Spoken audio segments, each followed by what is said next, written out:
Good morning from Mexico City. It's Wednesday, and Wednesdays are for questions. The questions that are coming up for me today are from Chip Conley. If you've never heard of Chip Conley, look him up. He's a super cool guy, he's very successful, and he's extraordinarily wise. You will absolutely want to sign up for Wisdom Well, his daily blog. It's short, punchy, pithy, whatever you call it, and very thought-provoking. I just love it. Anyway, I'm looking over some of his work because I'm going to be attending the Modern Elder Academy next week, and I stumbled upon these two questions that I thought I would share with you.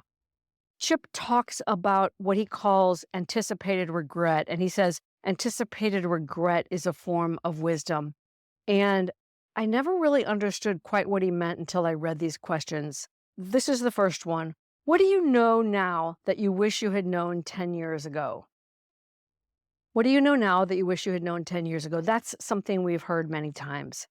But here's part two, and here's where the anticipated regret as wisdom plays in. In 10 years, what will you regret if you don't learn it or do it now? Let me say that again. In 10 years, what will you regret if you don't learn it or do it now? This resonated with me on so many levels, but in particular right now, because I am in the beginning of my journey. I feel uncomfortable, as I mentioned on Monday. I'm sort of asking myself, what the hell did I do? And this reminded me that part of the reason I decided to step outside of my comfort zone and test myself and force a little life quake, as Chip calls them, is because I think it's something that I'll regret if I don't do it. I will admit there is a little part of me that wishes I had more of a plan, but even that was intentional. I want to feel my way forward. I want to see how I feel. And this kind of lack of clarity about where I'm going over the next months is at times a little bit disconcerting.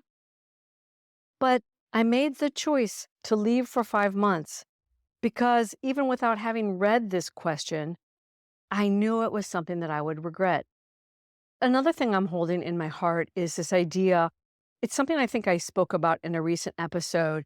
It's taking what's dormant or festering and making it conscious, intentional, and deliberate. That's what leaving New York for me is about. Going outside of my comfort zone and exploring this new sense of freedom, this whisper that I've been hearing in my heart for some time is about. And quite frankly, I don't want to live with the regret of not having answered that call. So while it's uncomfortable, it's something that I know I need to do. I think we all have these things. It doesn't have to be leaving home for 5 months. It can be as simple as taking a trip with a family member or one of your children. It can be joining some sort of team. It can be taking up the guitar again, or taking singing lessons, or sitting down to finally start to write that book that you're carrying in your head. I don't know. I can't know what it is for you, but I know when you think about anticipated regret, there must be something you might want to think about again. So I'll close with the two questions again. What do you know now that you wish you had known 10 years ago? And in 10 years, what will you regret if you don't learn it or do it now?